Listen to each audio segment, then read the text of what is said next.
Good morning, everybody. Happy Tuesday. Have an amazing show for everybody today. What do we have, Krystal? Indeed we do. We're going to spend a bunch of time on this alleged peace deal that Trump and Netanyahu have agreed to, sort of a take it or leave it offer to Hamas. We're also going to have Jeremy Scahill on to break down Hamas's response, their view on this, what it all means, where this all may be heading. So really important stuff there. Also, today, the government shuts down and there is no deal in sight. So there was a big meeting yesterday with Trump and the Democrats. We'll give you what they're saying coming out of that meeting and where we think things might go with that. Drop site with some really important and very insightful reporting with regard to Jeffrey Epstein and the deals he was brokering on behalf of Israeli intelligence services. Really fascinating stuff there. We're also going to take a look at Brylan Hollyhand. Who is this guy? Where did he come from? What does he mean for our society and for the Republican Party? This is one Saagar is particularly interested in, so I am curious to get his take. Yeah, it's more of it's not a personal interest. It's like an anthropological study, like studying gorillas in the zoo and seeing what happens. You know, it's like or like when you who remove emerges and why. Exactly, it's like in Yellowstone. You know, everyone famously talks about. It's like when you reintroduce the wolf to see what happens, and so that's kind of the way that we're looking at this. Anyway, thank you to everybody who's been supporting the show. We deeply appreciate it. BreakingPoints.com if you were able to become a member. We did our AMA for everybody yesterday where we revealed what books we were reading, and I ashamedly had to admit that I haven't been reading that much because I'm so tired, and in fact have been reading fiction again for the first time in a decade. So if you want riveting content like that, you can sign up. You can also... Nothing wrong with reading fiction, by the way. Yeah, I know. But it's exercise like, different part of the brain. Yeah, I resisted it for so long, but now I'm just like, I need the escape. But anyways, thank you to everybody. If you can't afford a membership, no worries. Please just go ahead and hit subscribe on the YouTube channel, wherever. If you're watching this video, hit subscribe for our channel. If you're listening to this on a podcast, just please go ahead and send your favorite episode to a friend and or rate us 5 stars. It really helps other people find the show. But with that, let's go ahead and get to this Israel deal. By far the biggest news that came out of this yesterday. Joint press conference with President Trump and with Prime Minister Bibi Netanyahu. Yeah, that's right. So Netanyahu in town again, and we got this announcement that there was going to be this big press conference. They were supposed to take questions. They didn't take questions. Anyway, putting that aside, Trump gives a long speech announcing what he is describing as a peace deal. Now, we'll get into the specifics of what the offer is here, but it is a deal that was negotiated exclusively between the United States and Israel. According to Hamas leadership, they had not been made aware of this quote-unquote deal whatsoever. In any case, let me go ahead and throw to Trump explaining some of the details here in his perspective. To ensure the success of this effort, my plan calls for the creation of a new international oversight body, the Board of Peace. The leaders of the Arab world and Israel and everybody involved asked me to do this, so it would be headed by a gentleman known as President Donald J. Trump of the United States. We're going to put leaders from other countries on and leaders that are very distinguished leaders, and we'll have a board, and one of the people that wants to be on the board is the UK former Prime Minister, Tony Blair, good man, very good man, and some others, and they'll be named over the next few days, and it'll be quite the board. Working, everybody wants to be on it now. I don't know if that had anything to do. They named me and everybody else wanted to be on it. A lot of our leaders are here, our great Vice President, Susie Wiles, Steve Witkoff, Jared Kushner. They've been so involved in this process. I don't think anybody else could have done it or even come close, but it's we're right there. We had big, strong talk. Nobody's been better to Israel. No president's been better to Israel than Donald Trump. But we had a long, strong talk, Bibi and I, and he understands it's time. I noticed that they have large crowds gathering in Israel all the time, and they have my name up. They like me for whatever reason, Bibi, I don't know, but they do like me. He's a warrior. He doesn't know about getting back to a normal way of life, but he is a warrior, and Israel's lucky to have him. Israel would have my full backing to finish the job of destroying the threat of Hamas. But I hope that we're going to have a deal for peace. And if Hamas rejects the deal, which is always possible, they're the only one left. Everyone else has accepted it. But I have a feeling that we're going to have a positive answer. But if not, as you know, Bibi, you'd have our full backing to do what you would have to do. So very important what he says there at the end in those clips where he says, you know, basically, if Hamas does not accept this deal, then Israel will have my full approval to basically do whatever they need to do. So very much a take it or leave it offer. Let's also take a listen to a little bit of what Netanyahu had to say before we dig into some of the specifics of this plan. This can be done the easy way, or it can be done the hard way. But it will be done. We prefer the easy way, but it has to be done.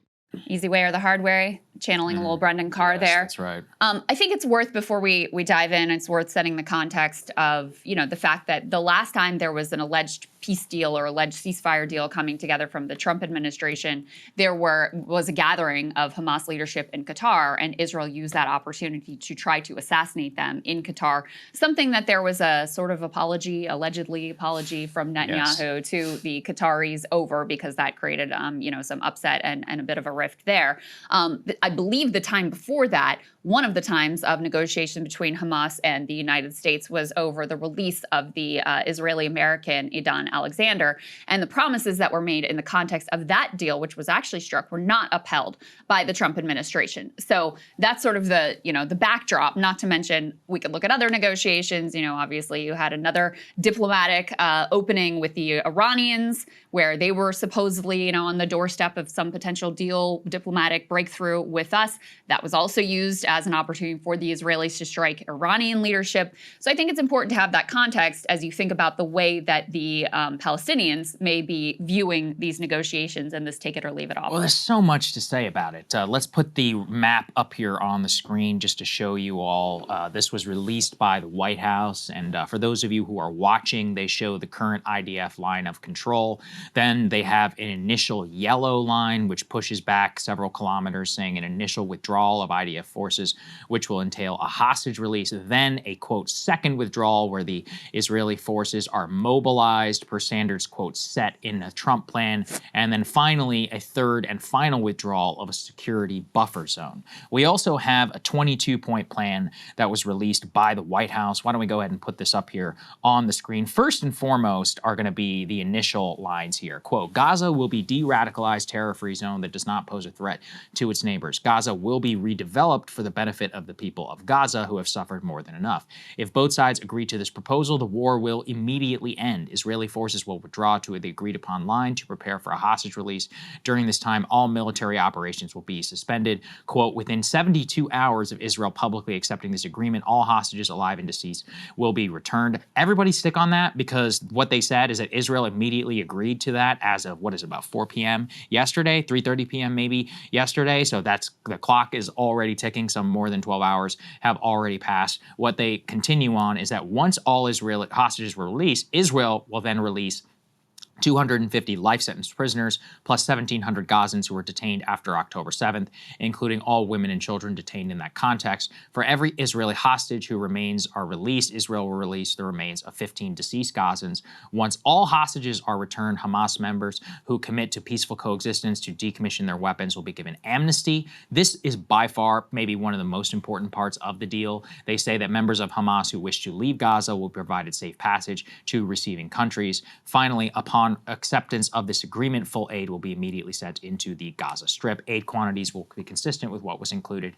in January 19, 2025 agreement regarding humanitarian aid. Let's go to the next part here, please, because we'll continue. The body will set the framework and handle the funding for the redevelopment of Gaza until such time as the Palestinian Authority has completed its reform program as outlined in various proposals, including Trump's peace plan in 2020 and the Saudi-French proposal, can securely and effectively take back control of Gaza. This is by far, I think, the most important one, because what they are saying is that it will set a framework for the future redevelopment and governance of Gaza, which may include the Palestinian Authority, such that it reforms to basically an Israeli proposal of 2020. Why does that matter? Because what it means is that in the interim, a, quote, Trump economic plan to rebuild and energize Gaza will be convened by a panel of experts who have helped birth some of the thriving modern miracle cities in the Middle East. Nobody's quite sure exactly what that means. And then continuing, I'm going to skip over a few because this is by far the most important, and probably if this deal were to go through, this is immediately the context which matters.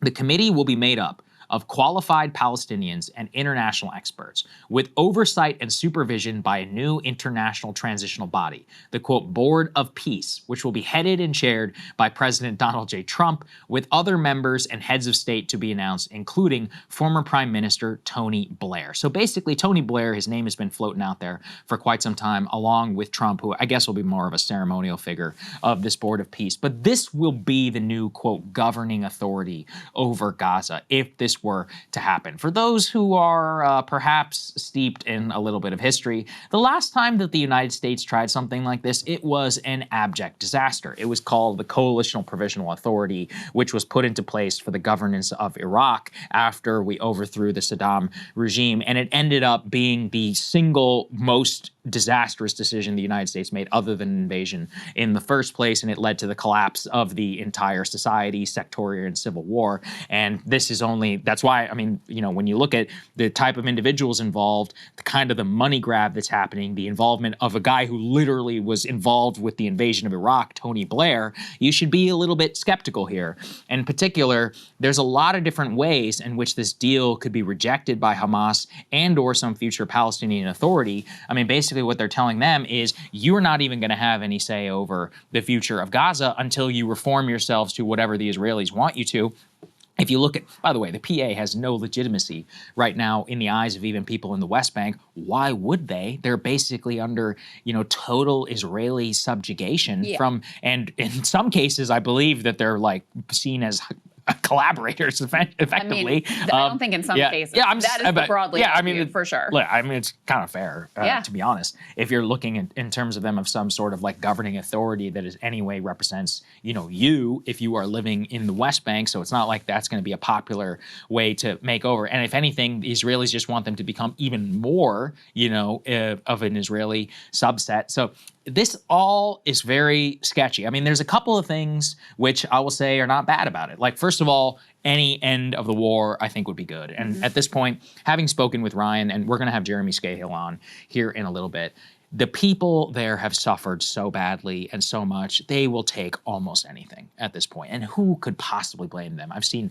Palestinians actually saying this. People goes, hey, if they take this deal, every one of you needs to shut your mouth because you have no idea what it's like to have hundreds of thousands of your people killed, wounded, destroyed, and all of that. And if you were in their position, you would probably take it too. An important part of the deal is that they say that no Palestinian will be forcibly removed from the Gaza Strip. Now, there are important things, though, that are missing from the deal and that were made clear by the Trump administration and by Bibi Netanyahu. Netanyahu, in his press conference, explicitly said there can be no Palestinian state, period. So that is going to be a very difficult sticking point for a lot of the West and for the Middle Eastern nations, which would have to involve themselves because they're declaring it at the top. Second, although Trump said in his press conference and earlier that he would not allow Israel to annex the West Bank and Gaza, it is in no way present in this document. And so as an explicit part of the so-called peace deal, it does not preclude a future annexation of the West Bank and of Gaza. Of course, official annexation is a little different than the de facto that we already have, but that still does matter that those two things were not put into place. And let's keep in mind the Israeli context. Let's put A5, please, up here on the screen. Member of the Israeli government, you know, Finance Minister Smotrich, quote, set red lines for a ceasefire before Bibi's visit to the United States. Hamas withdrawal, no Palestinian state. He also confirmed his red lines include the IDF remaining in certain perimeter areas of the Gaza Strip and a, quote, complete disarmament and withdrawal of Hamas. Many of the withdrawal things that were allegedly agreed to here by Bibi Netanyahu would fly in the face of Smotrich. And in fact, news breaking overnight out of Israel that they are not even going to bring this for government approval.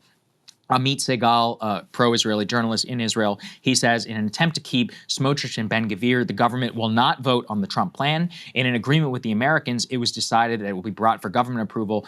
Only the hostage deal itself, which is the withdrawal and release of the hostages in exchange for the withdrawal and release of the Palestinian prisoners in exchange for the hostages, the Religious Zionism Party clarified yesterday they would leave the coalition if that plan were brought for government approval. So that is actually the sticking point, is whether the Israeli government coalition itself can even stand under this alleged peace deal, not to mention Hamas. And we're going to get Jeremy Scahill's update here in a little bit. Yeah, well, from the Israeli side, the big sticking point for the, Smotrich and Ben-Gvir people is that it doesn't contemplate Jewish resettlement of Gaza. And that's what they've been dreaming of. They've been having conferences. They've been asserting this is going to happen. That's what they want.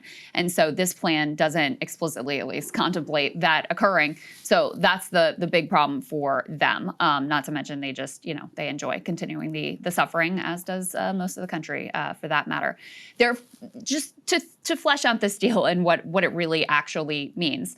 I mean, number one, as you pointed out, Saagar, not only do you have Netanyahu out there just saying, look, there's not going to be a Palestinian state. There is no even contemplation of a path to a Palestinian state contained anywhere in this deal. So what you're signing up for is endless continued subjugation by, it's no longer directly Israel, but it's Israel's proxies, the U.S. and Tony Blair, weirdly, neocon, war criminal from the Iraq War days, put in charge of this thing.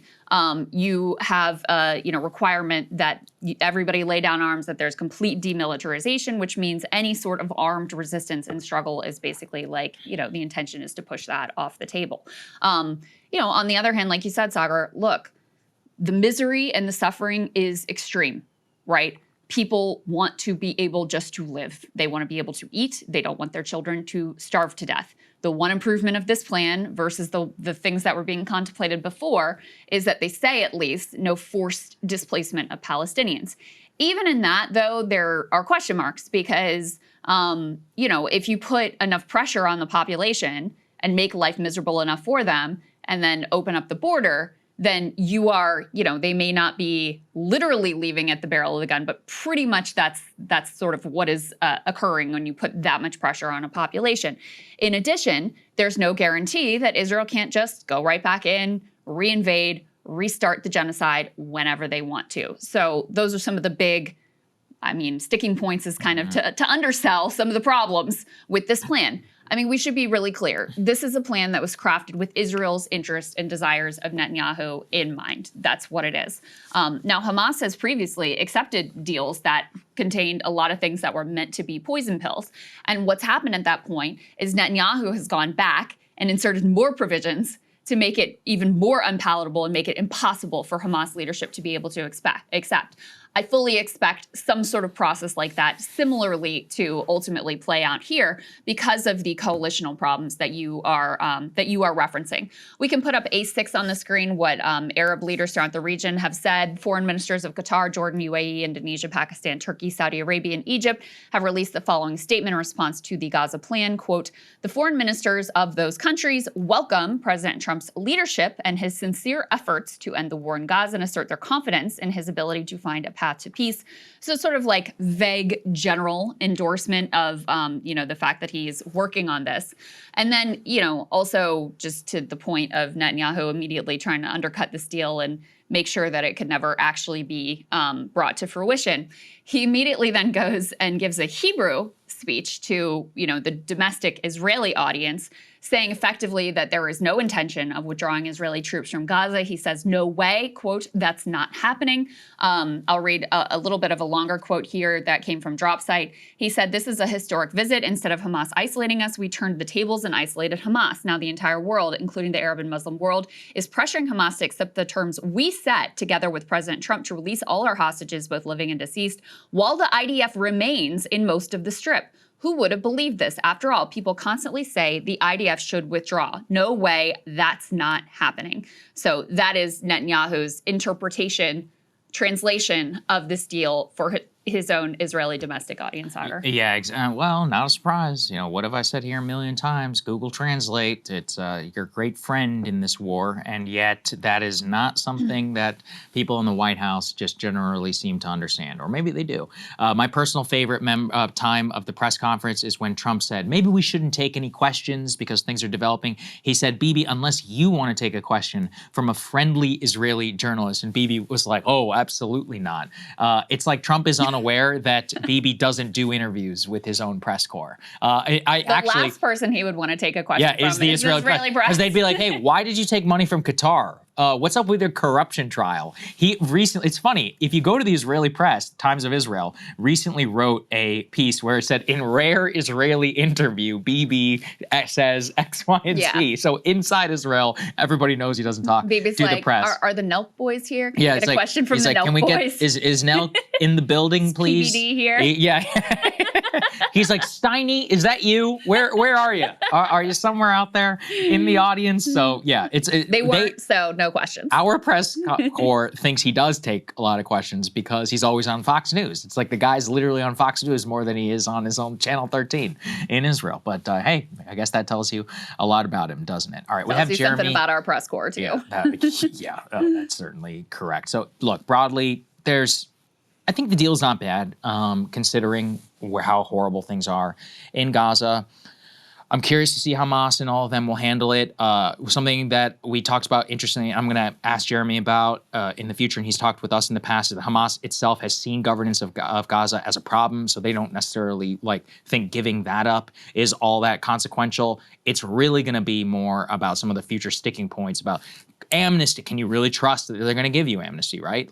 Would you, considering how the government has conducted itself for the civilian population, what this new coalitional authority, the Middle Eastern countries like Qatar, Turkey, Saudi Arabia, the UAE that would allegedly be footing the bill for a lot of this, who else is going to be involved? I mean, these are the actually big questions. Right. The war itself could be simple compared to what And from an coming. American perspective and from an American first perspective, this contemplates a lot of U.S. involvement. Yeah, it's like, you're how exactly? literally putting Trump in charge of the Gaza Strip. It's insane. With, Tony Blair as his underling, sort of running the day-to-day. I mean, that is a wild thing. What you're asking, not just from Hamas, but you're asking from the Palestinian people, is complete surrender. Is complete surrender.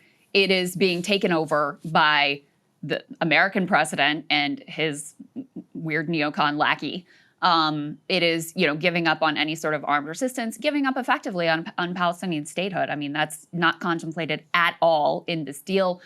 You already have the Israelis saying, yeah, the IDF is going to stay in the Strip. We're not going anywhere. Yep. So, that's the reality of what's being offered with this plan. That's true. And again, I don't begrudge those people if they want to take it, considering what they've all been through. So with all of that, let's get to Jeremy Scahill. He's the expert. He's been working the phones and everything overnight. So let's get to him.